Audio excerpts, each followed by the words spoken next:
For this next session of the fourth virtual Widening the Pipeline Fellowship training, we're joined by Sumi Aggarwal.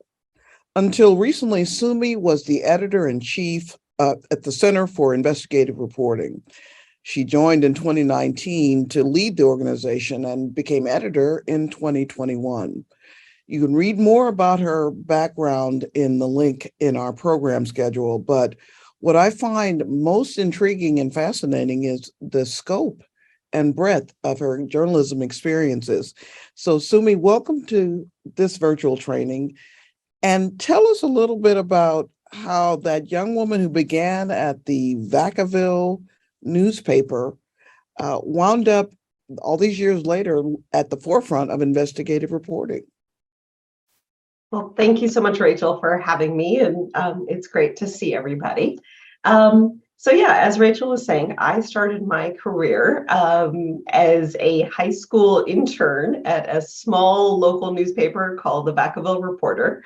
And basically, I sort of talked my way into that internship because I knew that I wanted to go into reporting, having sort of done that in high school, and offered my services as a free intern body to help out, which was obviously very attractive to the editors there. From there, I went off to college and wrote for my college paper. And, my first job out of school was really, really hard to get, as you can imagine. It was never been an easy industry to break into. And certainly in the late 90s, when I was sort of getting my start in journalism, I was really interested in broadcast television. And there weren't a whole lot of people who looked like me in those newsrooms. And it was really, really difficult to get my first job, even though I'd done a ton of internships. I'd, gone to a good school, all of those kinds of things. And I'll do a little bit of a tangent and just tell you a little bit about how I got my first job. So I think that kind of reveals something about me and how I feel about journalism. But the way that I got my first job was at a local station in Portland, Oregon called KPTV.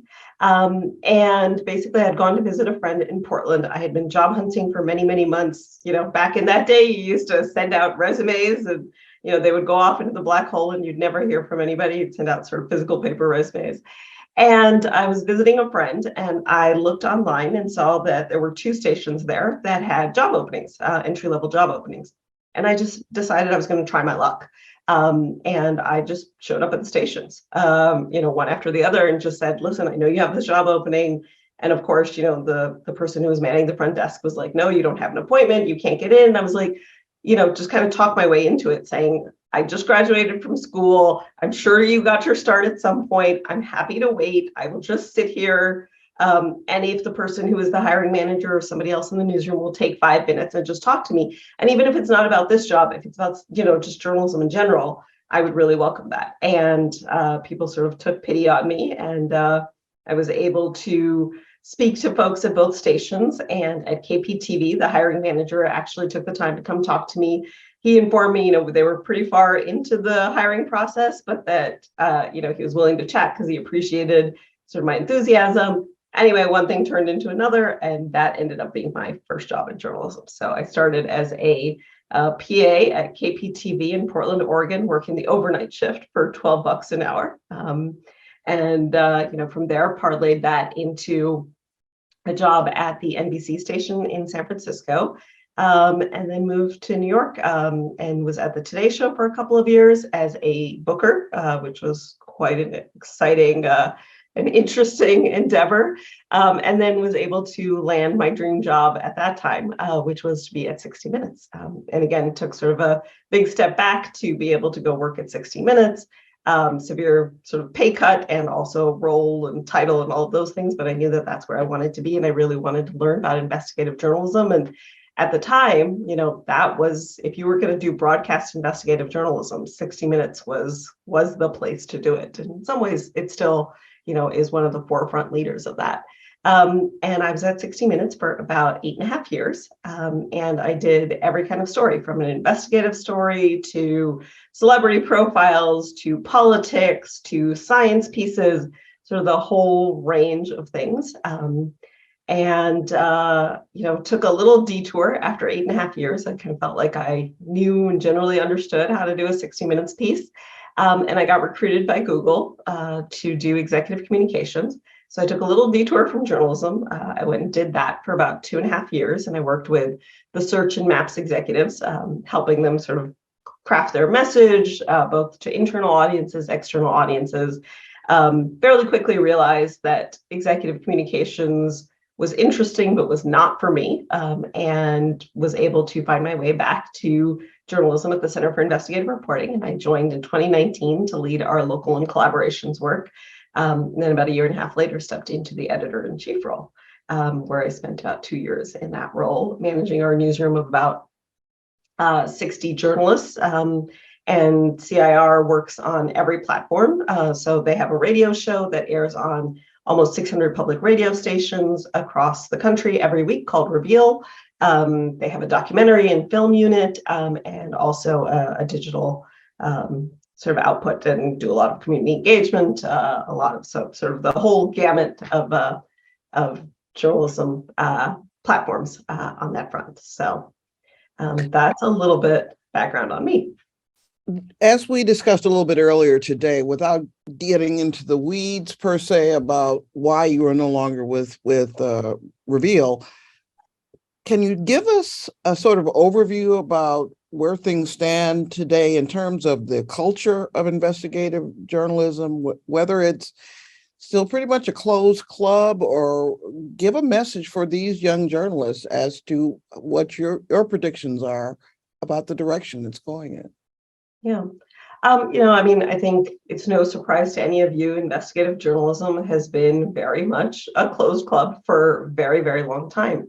I am really excited that that is starting to change. And one of the proudest things of my tenure as editor-in-chief was that we hired, in one fell swoop, we were able to hire 6 various newsroom staffers, and they were all women of color. And I was so excited about doing that. And, I just think that things are changing, but they are slow. And I think there is an instant credibility that is given to be really blunt about it, a white male reporter in investigative journalism, whereas I feel like people like us have to take that extra step. We have to do more. We have to prove our worth. We have to prove our ability to do this. And frankly, I would say to all of you, right, is like, investigative journalism has this cachet of being, sort of like, I think in some sense, investigative journalism is why a lot of people get into journalism. This idea of we're going to uncover things and we're going to, that's going to change society. But in truth, I really feel like investigative journalism is basically regular, good old-fashioned journalism, just taken a little bit further with a little bit more persistence, a little bit more tenacity. But I don't think it's all that different. And I think that, our culture in the journalism world has been to build this mystique around it, because that mystique sort of serves as a gate function of keeping certain people in and keeping certain people out. But I don't think it's necessarily all that different, right? We're answering questions. You're approaching sources, you're looking for data, you're looking for documents, you're doing it in a systematic way. And I think the key difference is that you're trying to answer perhaps larger scope questions, and you're trying to do that over maybe a longer period of time, because it does tend to be a much more intensive sort of reporting process.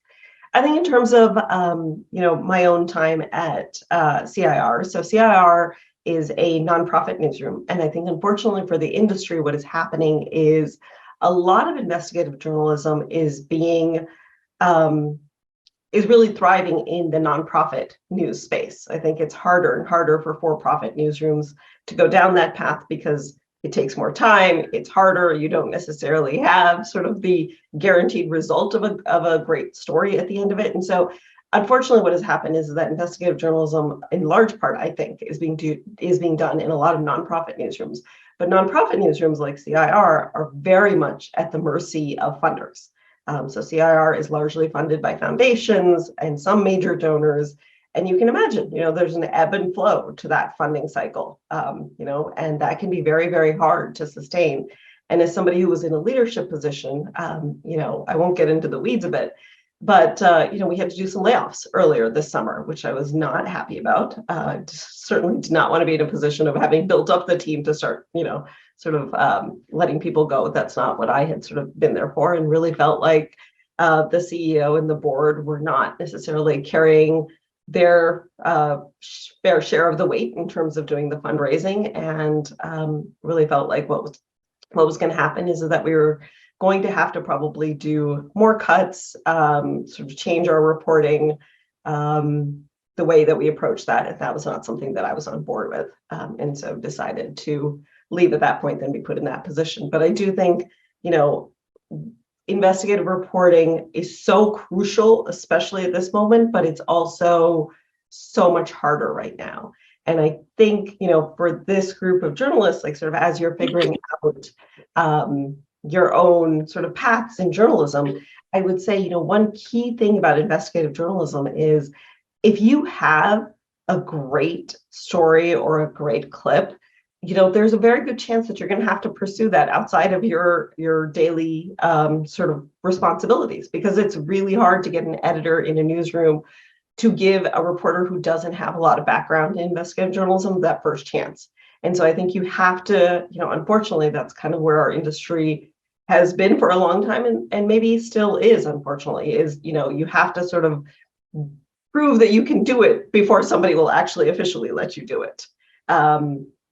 And I would say, that's something we can talk about it. One of the things that I wanted to talk about today was, if you're thinking about pursuing investigative stories, I wanted to lay out some questions and thoughts for you all as you're thinking about your own ideas to really help you, get into the nitty gritties of like, could this be a really viable investigative project? But what I will say is that once you've done a great investigative story, that shows that you can do it. And then you've got to just take that, and you have to have the confidence that you know what you're saying, even if everybody in the room doesn't look like you. I mean, I will say, at CIR and pretty much every other newsroom that I've been in, I was one of the very, very few women of color, and especially in a leadership position that brings its own specific challenges. But I think, staying true to who you are and knowing that what you're capable of is so important, whether you pursue investigative journalism or whatever it is that you do, because there will always be people telling you why you can't do it, why people who look like you, why people who come from the places that you come from aren't necessarily the best people to do the job. And so having that sense of sort of self, and I will say, there are plenty of times where I've and Rachel knows this because she and I had a couple of conversations when I was in the midst of some of these decisions where you do doubt yourself, but having that sort of core of yourself. And sometimes it's as simple as, one of the things I do is I go back and I look at my clips when I'm having that significant self-doubt. I'm like, okay, no, you know what? I actually do know what the hell I'm doing. And just because so-and-so doesn't see it, doesn't get it, doesn't believe in my vision, does not mean that it's not actually true. So I think, that I would say is if you take anything away from this presentation, it's knowing your own strengths and believing in them and being your own cheerleader, even when people are doubting you. And that feels really, really important to me. The most affirming insight and advice I've received in a very long time. It's so powerful for me to hear someone of your stature admit to doing some of the same things that I do in terms of, I just wrote a piece for National Geographic. I'm not stupid. I know what I'm doing. And it's important to really realize that we all have those vulnerabilities, but we can overcome them. So thank you for that. Rachel, sorry, I just wanted to say, one of the sort of greatest piece of advice I got very, very early on in my career, so I was doing an internship when I was in college at Nightline, when Ted Koppel was still there. And I remember there was an editor who was, a pretty senior editor, who's one of the very few sort of senior people, senior folks in the newsroom. He was a Black gentleman, and he and I were just chatting, and I was really struggling in that environment. Every other intern who was there sort of had just different life experiences, and I was just having such a significant sort of hard time navigating the newsroom. And one of the things he said to me, and this was 20 years ago, and I still remember it, is he said, Sumi, when they look around, they see their own kids and they see their grandkids. But when they look at you, they don't see that. You're not part of their understanding of the world. And so therefore you've got to figure out your own what it is that you're going to do and how you're going to do it, because the chances that other people are going to get, the kindnesses sometimes that the other people are going to get are not going to be necessarily the same for you. And my goal, as I stepped into leadership positions is, I look at this crew, I look at my newsroom, right? I'm like, these are my people, right? These are the people, like, we didn't get chances. And so I always used to say to the newsroom at CIRs, I want to build a newsroom I never got to work in. And I would challenge all of you as you continue in this industry, think about what you're going to do. What are the chances you didn't get that you're going to give to other people coming up behind you? Because you can all do that. Looks like we're going to have a check-in with you once a week. So schedule. Just be available for us. Why don't we pivot to your presentation? And I should say that our speaker in our previous panel, Jean Heller, who broke the Tuskegee syphilis study, says that it began when she received a packet of information, and a researcher asked the question to his or her boss, why are we counting the numbers of syphilis cases and not doing anything about it? And when the supervisor responded, don't ask that question, just go ahead and do your own thing, and that's not why we pay you, something along those lines. The first question that came to her mind was, why didn't he just say, that's not what we're doing? Why didn't he try to clarify it and make sure that this person's concerns were addressed, as opposed to telling him, stay out of it, it's none of your business? And that simple question led to one of the most profoundly important investigative journalism projects that's ever occurred in this country.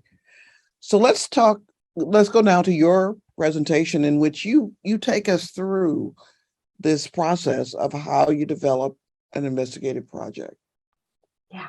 So, I would say that story not only was one of the most profound pieces of investigative journalism, but it completely changed our understanding of our history. And I think that is sort of the lure and the power of investigative journalism. So I'll just say this is really, really basic, but it's completely the foundation of good investigative journalism, which is you start with a question, right? What is the question that you're going to answer? So I'll give you sort of an example. So at CIR, we were thinking about, what is our election coverage going to be like? We're not a daily newsroom. We don't have the capacity to do the horse race reporting, right? So what is the investigative angle that we're going to take? We're not going to go after Trump. Like, that's not what we do. That's not where we're sourced. That's not our expertise. So we asked ourselves the question, who's responsible for spreading the big lie? What are they gaining from doing so? Like, that was the basic premise of the question that we started with. And we put a team of 3 or 4 reporters together and said, guys, go figure this out. Let's, come back in a week. Let's see where we are. And the thing that resulted from it was this story, which we had great traction with in June, which was about an organization called True the Vote, started by this woman you see in the photo, Catherine Engelbert, who did a bunch of YouTube videos. She was a big Trump supporter and was able to basically turn the big lie into a huge money-making venture for her. And one of our reporters, Cassandra Jaramillo, who recently left CIR to go to ProPublica, and she is just an incredible reporter. And I would really suggest everybody keep your eye on her, because she is just going to do amazing things.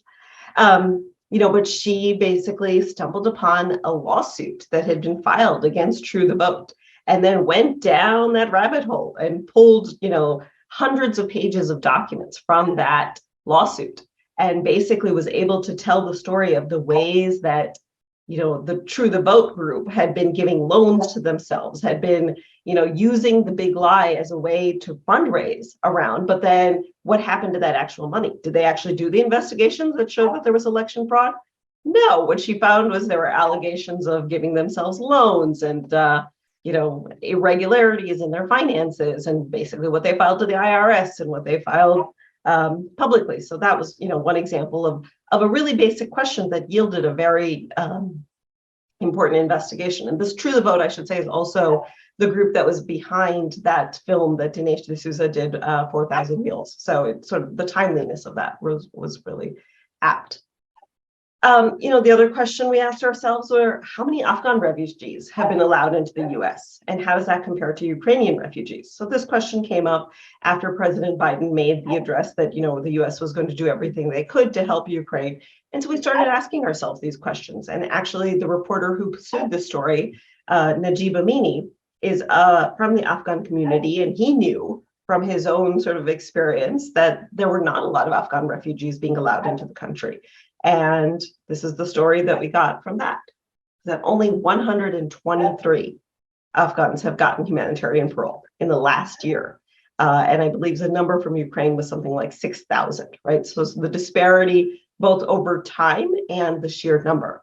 But that story came because he knew that there were so few Afghan refugees being allowed into the country. And he, along with the legal team at CIR, started filing FOIA requests and started getting information back. And we were very, very aggressive in wanting to pursue those records. And we wanted this in time for the first anniversary of the US pullout from Afghanistan. And so this was another sort of very original piece of reporting. Again, right, we're not going to go and do the day of reporting. Well, what is that we can contribute into the national dialogue of what's happening? What is going to be different about our reporting? And it really just started with the basic question. Why are there more Ukrainian refugees being allowed into the country in a conflict that started 4 or 5 months ago versus Afghan refugees from over a year ago? Not to say that any group is more worthy or not, but simply the US government, by making the choices that they are making into who is allowed, is basically putting some value around that. So that was one story. And then the other was, as the court was gearing up to overturn Roe, we were starting to think about what's going to happen if women or pregnant people are online searching for abortion services or reproductive services. What happens to that data? This is something that I am just sort of data privacy is something that I'm really obsessed with, because I feel like my experience at Google helped inform me in terms of just how much information we put out there about ourselves. But the question we asked ourselves is, what happens to that data? Who has access to it? And what we were able to find out is, even if you are not searching for that information on Facebook, Facebook has access to that information in violation of their own privacy rules. They should not be having that. And so this was the story that that resulted from that they are able to not only collect highly sensitive information, but who knows what they're doing with it. And so these all started, as you can see, with fairly simple questions that led us down a specific path. So I would say, if you're pursuing an investigative reporting project, start with the question. What is it that you're trying to answer? And I should say, if you guys have questions, feel free to jump in. I'm very casual about it. Love to sort of make this as interactive as possible rather than me just kind of talking. So just feel free to chime in. So I think, you can see, you start with the basic question. And then I think there's, a couple of categories that I would say that you can ask yourself as you're thinking about that question. So the first is scope, right? So what is the systematic problem that you're highlighting? Make sure that that's true, that it's not sort of the problem faces 2 or 3 people or one very small community, right? Like, what is the systematic nature here of what's happening?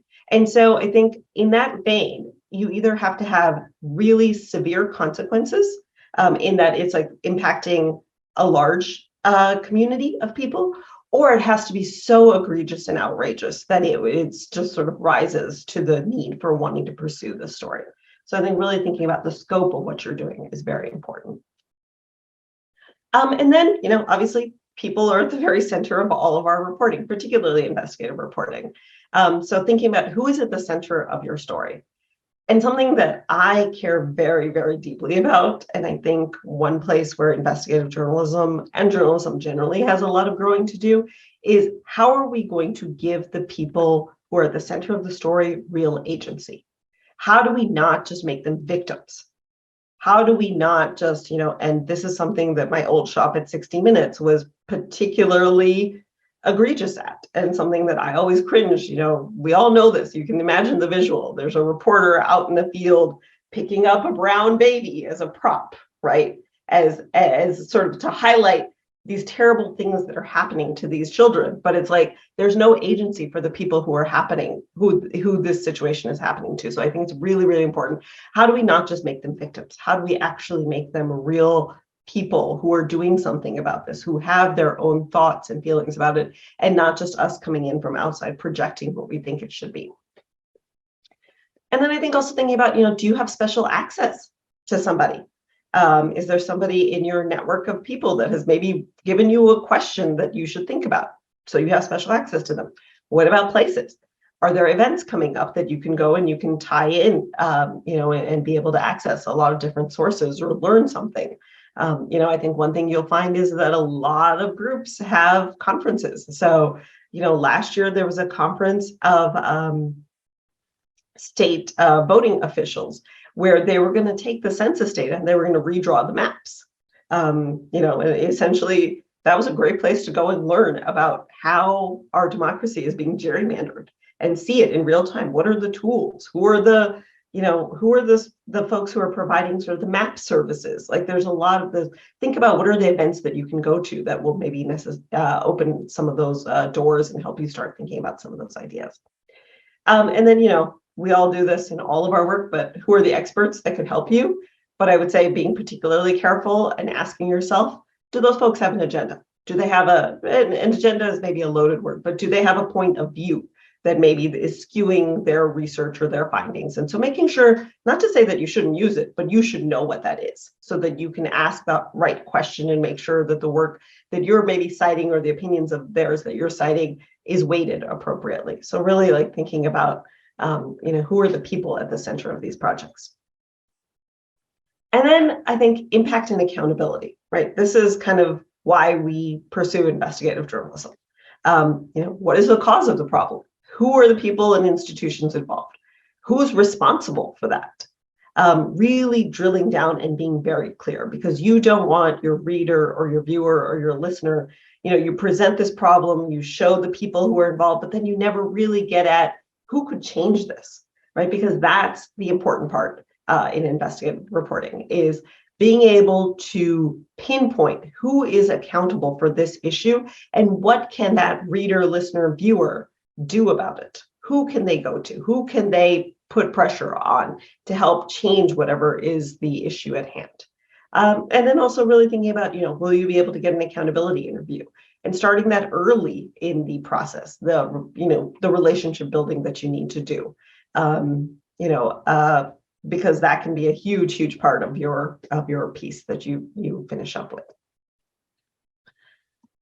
And then sources, right? So there are human sources, but then there's also sources like data, audio, video, that can prove the harm or the problem. Think about where you can get that. Be creative about where that could come from. Not all of it will be a FOIA, not all of it will be, right? You all know this, but sort of think about where are the places that you might be able to access that. Do you have permission to use that material once you have it? And thinking about FOIAs, get those in early and have a great system for tracking them. Because if you're filing FOIAs in many, many different places, there are specific, each agency has their own timelines, whether it's a state FOIA or a sort of a request of another agency, right? They'll have like 30 days to respond and 60 days to do this. So really having a good system for tracking your FOIAs, it's super basic, but it will save you, because at day 31, if they had said they have to provide you an answer at day 30 and they didn't, on day 31, you can go and you can put pressure on them. But that's only if you're tracking your own information and know where that is. Thinking about sources, how are you going to build some of those sources? So another sort of very practical tip, and I'm sure one you already use in all of your reporting, but every interview you finish, who else can I talk to? Who else should I reach out to? Can you put me in touch with them? Don't be shy about that, right? That's how you're going to build your circle of sources, especially if you're pursuing a story over a period of time. If you're talking to impacted people, who else is this happening to? Can you put me in touch with them? Because you never know, you might have sort of the perfect person to help exemplify, but when you are able to aggregate accounts from a number of impacted people, that has even more power than just one story. So, make sure that. And then also, this is very, very important as you're going through your reporting process. Make sure that you can verify and backstop all of your reporting, right? At the end of every investigative project, there will be a point at which you will need to go, you and your editor line by line. How do I know this to be true? Where's the document? Where are the sources? Where do I know this from? And really making sure that that is completely buttoned up. And I'm telling you, having made this mistake many times in my career, do it as you're going. Because if you wait until the end, you will be digging through piles and piles and piles of paper, and you will cause yourself a lot of headaches.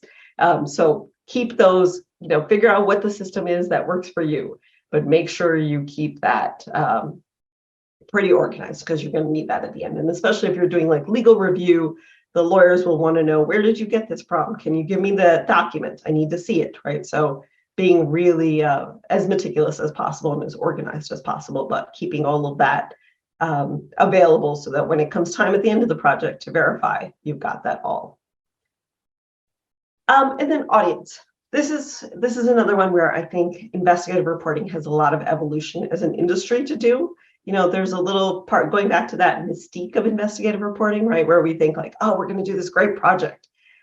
And I think there's this old school mentality of, we're going to do this great investigative project and people will just see it. They will read it, they will hear it, they will watch it. And I think that's not true anymore. We have to really think about, how is this reporting going to reach people? Because they're not necessarily, this was, one of the challenges we really faced at Reveal, is this idea of like, we're doing this great reporting. It's going out on 600 public radio stations every week. That's a huge audience. But there's a very good chance that the people who we're reporting on are not necessarily NPR listeners, right? Because an NPR listener is a very specific type of person. And so really thinking about, who is the target audience for this reporting? Where do they get their news? How do I get my story in front of them? Really, and I think, again, this is something you start thinking about at the very beginning. Is it a partnership with a community news organization? Is it, whatever that is, but figure out, where do those folks get their news from, and make sure that you are taking that into account in your reporting. Because if they are getting the news, there is more likelihood of change, right? That is obviously the ultimate goal of what we're doing. And then also, I think the flip side of that coin is, what steps can you take to get your reporting in the hands of the people who have the power to change things? So if you're doing reporting on workplace conditions in, as one of our reporters did last year, in Amazon warehouses, what we did was understood that, there are going to be a few Congress people who really care about that and will hold hearings. And, obviously the reporting team made contact with those. But who else has power to really make changes there? OSHA departments. And OSHA, is occupational safety health organizations in every state. They have to oversee sort of working conditions. And so what did we do? We made a list of the 50 state OSHAs, and we started building relationships. And that wasn't necessarily the reporting team, because they had a lot of other things to do, but it can be an intern, it can be an audience producer, whoever it is, but like really thinking about, who are the people that can make things change? So it's not just the Congress people and the committees, but it's also the state agencies, right? Building those relationships early, and making sure that before your story comes out, a couple of days before, that you've shared them on it. And also, those are great sources in terms of asking what they know that you maybe don't know, because you're new to this sort of space, and they may have good feedback for you to make your stories sharper and your reporting actually hit home a little bit more. So those are a couple of the things. I'll stop sharing.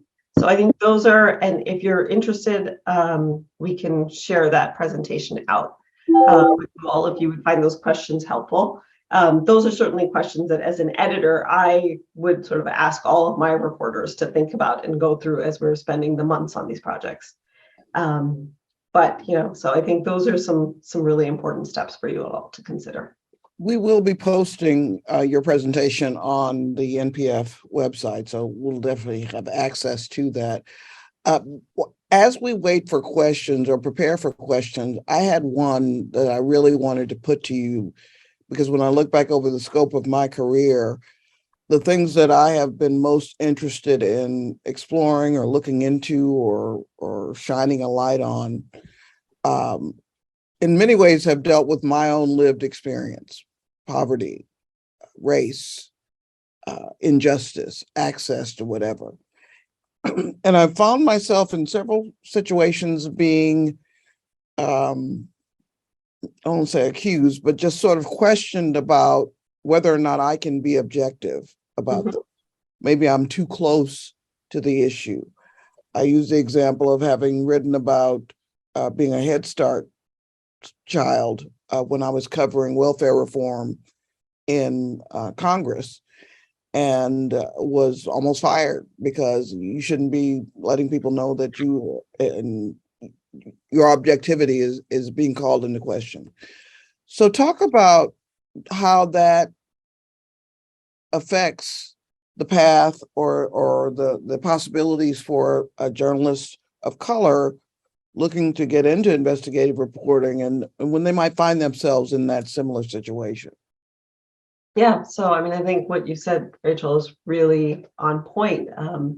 I'll give you all a very practical example that happened in our newsroom about 6 months ago, where a story was pitched about Native American community, and it was coming to us as a partnership pitch. And the main reporter on it was from that community.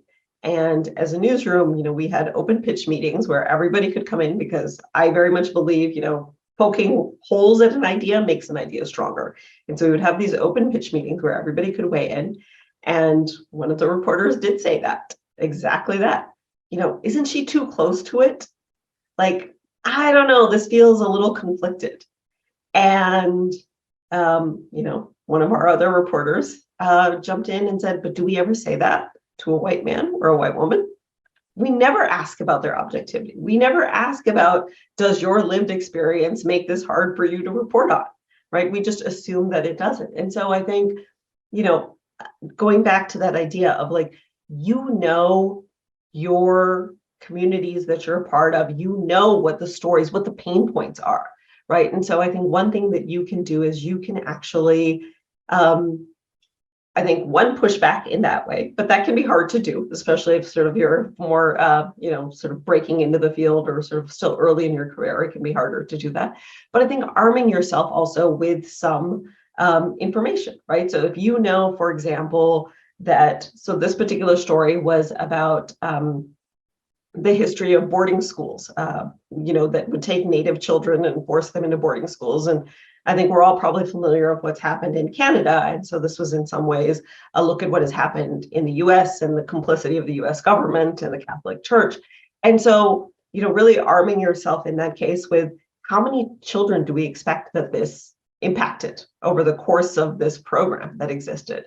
How many children do historians say were unaccounted for at the end of that program, that went into the boarding schools but didn't necessarily come out, right? And so I think like arming yourself with that kind of information can also put to rest some of these questions that are going to come up. And I think, in some ways, the other thing you can try to do is turn that into a positive, because it actually is, but it's maybe the person who's asking that of you can't see it, right? You have access to stories that they will never have access to. And so positioning it that way, well, isn't it great that I'm able to bring this story in because I understand this in a way that perhaps others don't? I know this community. I understand this. For example, I will tell you one of our, reporters at CIR who just is an extraordinary talent, out abogado, right? I don't know if any of you follow her immigration reporting, but she was one of the first reporters to break the story of migrant children being separated from their families at the border. You know why she's able to break some of those stories? Because at some point in her life, she also was undocumented. And those communities will talk to her.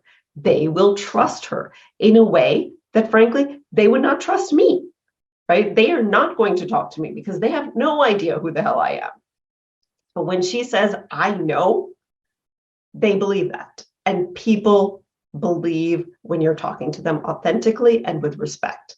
And I think in the same way, you can hold your line with editors or peers who are going to say, you seem a little too close to that story, right? And I think in the same way, like, yes, but that gives us access to stories that we don't necessarily have access to. And here's why it's important, because it impacts 5 million children in this country, right? Or whatever that is. Like, yes, you do have to do the additional labor of going in armed with that information in a way that others don't. I hate to say it, but that's unfortunately kind of where we are. But I think that's okay, right? And I think things are changing. They're slowly changing.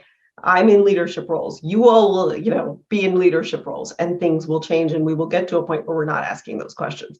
But I will also tell you the flip side of that is, right, just going sort of on that Native example, I pitched a story 15 years ago when I was at 60 Minutes. And do you know what my executive producer at the time told me?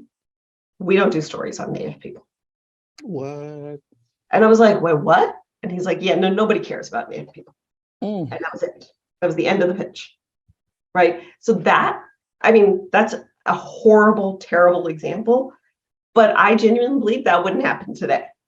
Right. So change is happening. So yeah, we're going from like horrible and awful to just questioning, but that is progress. And unfortunately, our industry hasn't always been sort of at the forefront of progress, especially when you get into these legacy organizations that have, sort of this storied past who feel like they don't have to. But those things are changing as people like us are moving into different roles and responsibilities and are able to sort of poke those questions. And I think same thing, right?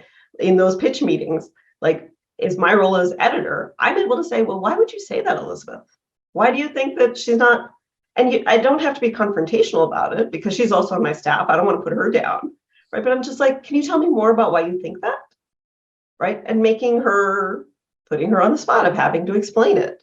And I think those are sort of some maybe non-confrontational ways that maybe it's not your pitch, maybe it's somebody else's pitch. You can put that question forward. Tell me more about that. Why do you think that? Right? Those are questions that we can do to help each other out as we're going through some of these pitch processes and these stories, and or voicing your support of some of these stories. And I think, the other part of it is like really at the end of a project. One of the things that I like to do as a reporter is, like really laying out, here's what my story did. Here's the traffic that it did. Here's the people who mentioned it. Here's the change that it had. Here's the partners that we had. So you have that. So the next time you go into pitch, you can be like, you remember that last project I pitched to you? Hey, look what I did last time. I'm going to do it again with this one. Right. And unfortunately, that is extra work. But I'm also not going to lie to you and say, like, you don't have to do it. Sometimes you do. You just do to be able to get the opportunity. Any questions out there? I'm going to throw another one in.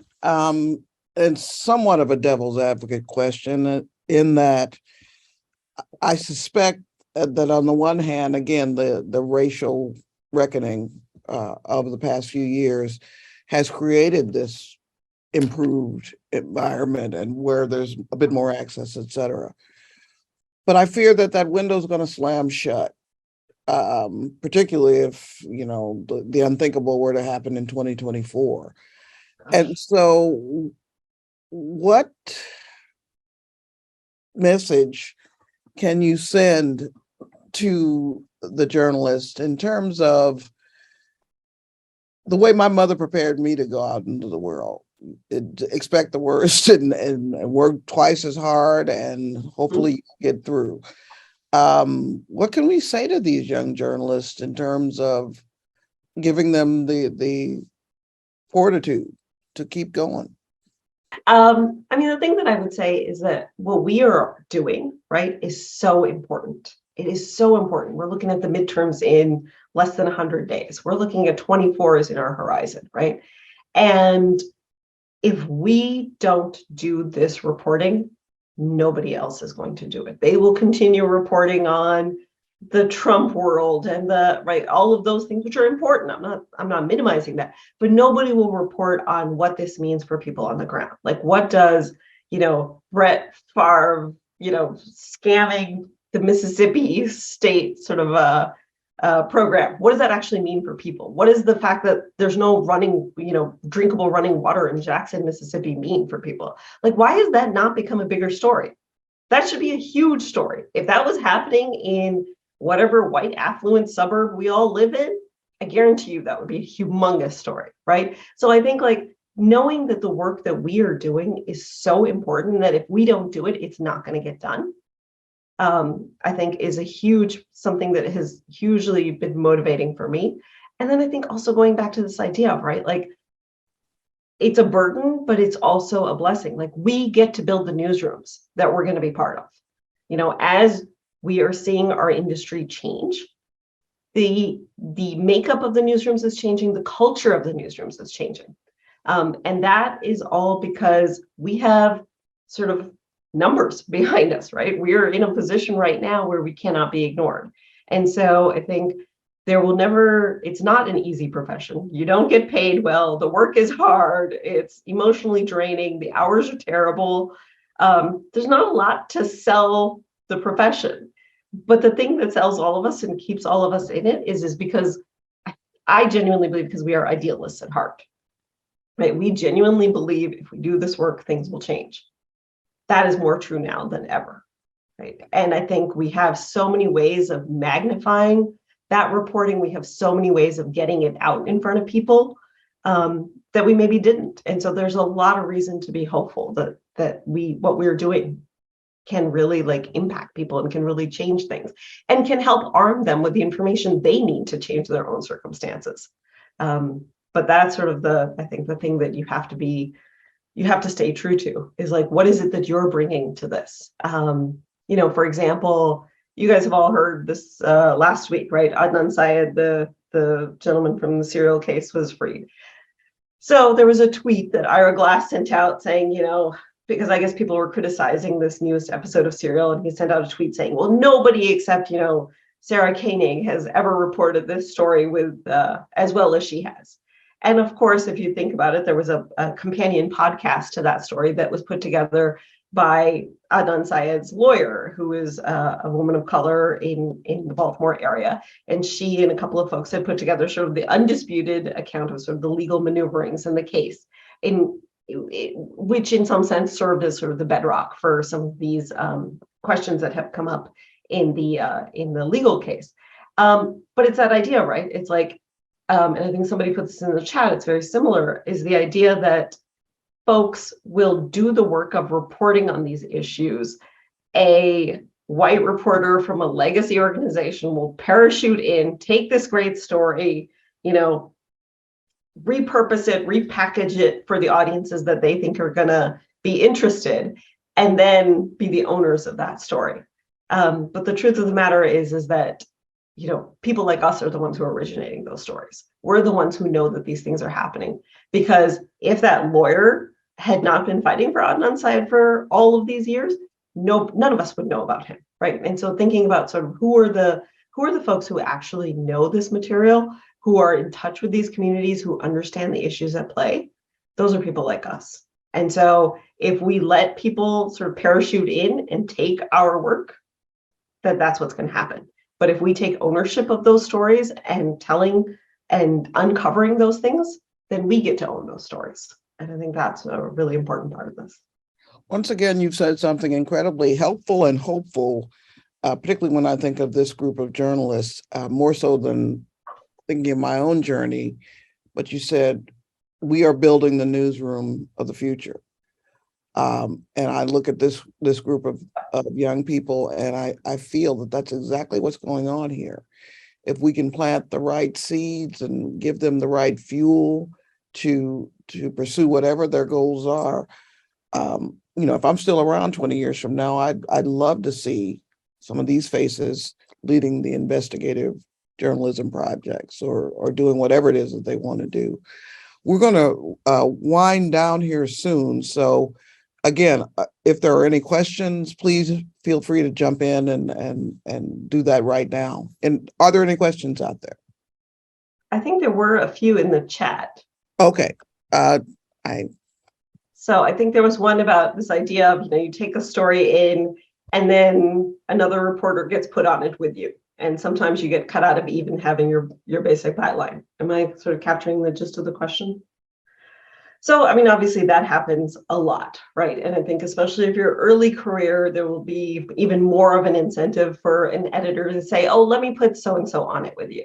And so I think it's really important at the outset. I think somebody put in here, which I think is a really great question is like, what is the other reporter contributing to the partnership? So I think at the outset, right? And another thing I will say to you, right, is there are ways that we have to show up in certain kinds of newsrooms that cannot be seen to be hostile or aggressive, right? All of those things. But I think, again, putting it as a question, what is the other reporter, like, what are our lanes? What is that reporter going to be doing? What am I going to be doing? Asking those questions as soon as those kinds of things start happening, like, what is that person bringing to this reporting? What am I supposed to be working on? How are we gonna, what's the byline situation? Do that early. Do that early. And then one thing I always like to do, a little bit of a CYA, send a recap of the meeting note, right? So here's what we discussed. You know, John is going to be covering this lane. I'm going to be working on these threads. In terms of the byline, here's how we're going to split this up, right? Or like if they say, well, we can't figure that out right now. Okay, well, can we revisit this in a month? Like calmly, professionally, but being very clear that you are going to want an answer on this. This is not something that's going to get discussed 5 minutes before publication. And you, if anything, get a so-and-so contributed to this reporting, right? Like you're going to follow up on this. And I think in the same way, sort of that you would pursue an investigative target, you have to pursue your own needs in that project. Like, what is it that, like, in the same way that if you knew there was a source out there who knew something and you would persistently go after them, in the same way, think about what it is that I need and be firm, but professional and polite, but get the information that you need. Oh, okay, I totally understand. Right now, we're not ready to talk about bylines. How about we revisit this in a month, right? And then put it on your calendar, bring it back up because nobody else is going to bring it back up. You are going to have to bring it back up. I will tell you this. I mean, I left Reveal CIR 3 weeks ago. You know, my last note to our CEO at the time, the acting CEO at the time, was these 6 projects, I helped nurture them and, you know, move them into the pipeline. I want to make sure that I receive editor credit on these. Right. As anybody would when they left, right? And the truth of the matter is, they will probably do it for certain kinds of people. They may not necessarily do it for me. I made sure I had that conversation. I made sure I followed it up in email. And then I sent it to our web producer and saying, hey, FYI, just so you know. You better right? Go, girl. Okay. No, but like, you've got to cover yourself. Nobody's going to be like, oh yeah, Sumi deserves an editor credit on this. Because in 6 months, nobody's going to remember I ever existed. I care because I know what I put into that project. And I'm not afraid to ask for it. I'm going to do it in a polite way, but I am going to ask for it. Because also think about how your peers, how do they feel about asking for those things? I think, you know, having grown up in an immigrant household, it's always like, no, don't ask for too much. Don't be that person, right? In addition, being a woman, like, don't be pushy. And it's like, no, you know what? I'm not being pushy. I'm just asking for, in a very kind way, what it is that I want and need. So I think, you know, trying to get as much clarity and doing it early is important. Yep. Once again, we're going to have to ask you to come back every week to refuel us. Alexi has a very important question that I want to make sure we get to before we let you go. And that is, he's curious about the pros and cons of doing investigative deep dives and exposés or whatever in different kinds of media, print versus radio versus TV. What do you think in terms of audience reach and impact? Is one better than the other? What are your thoughts? I think it depends on what the story is. Again, going back to that question, right? Who is your audience for this piece? And where do they get their news? So think about that. Do they, you know, are they going to watch a TikTok video? Are they going to read a narrative piece? Are they going to read a tweet series? Like, think about where it is that they're going to be and try to get your story in front of them. I mean, my, you know, first and true love in journalism has always been video. I love video. I personally think that is incredibly compelling, but that's also hard to do. And not every story lends itself to that, right? Nothing is worse than a really boring video piece. So I think you kind of have to ask yourself, like, who's your audience? But also, the story will tell you what medium it wants to be told in, right? If you have a great source, but they don't want to go on camera, that's going to be a hard video piece. But if they're willing to let you record their audio, well, then you have a sense of what that story is. Or you have a project that, you know, the location matters a lot. Can you do like a beautiful multimedia kind of piece where you're able to sort of get the visuals that are really going to help bring that home? But I think in some ways, you know, letting both the audience and the actual project guide you. But then it also very much depends on sort of your audience, right? Or your outlet that you're working with. Sometimes you don't have that choice.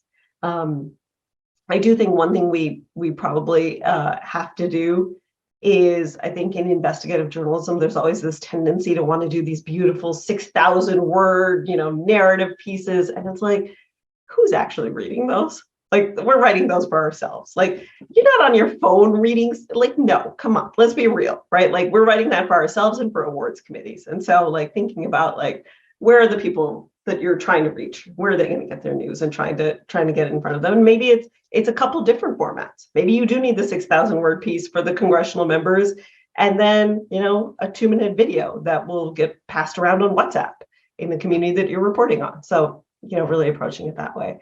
I know that we're almost out of time. So one thing I do want to say to this group, as you can tell, I am super passionate about journalism and about bringing more folks into the investigative pipeline. Rachel and Jeff can share my information, but I am here. So feel free, reach out to me. And one thing, especially in investigative journalism, all of journalism, but investigative journalism, I feel like is like, it's very connections driven. So same way, do not be shy. Use the connections you've got, right? You guys had Ron and Jean this morning. I'm here now. Lam is going to be here later. Use those connections. Do not be shy about it. Do not feel like, oh, well, I didn't really talk to her. I'm good. Find me, contact me. I'm happy to, you want to run a story idea by me. Somebody in my network is, you know, on the interview committee for a job.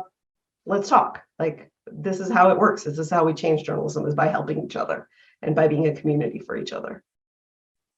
Sarah, are you still there? Did you have one question? Could be the last question if you.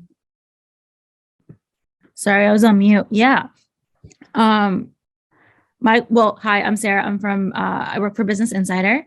My question to you was, how do you pitch stories in a metric-based system when you know that sometimes you get pushed back with our audience doesn't particularly care, or there's not a lot of interest around these issues? And you find that sometimes that's the only reason why your pitches are being turned down, not because they're not good stories, but because they won't do great amount of numbers. Yeah, I mean, that's a really hard sell to an editor.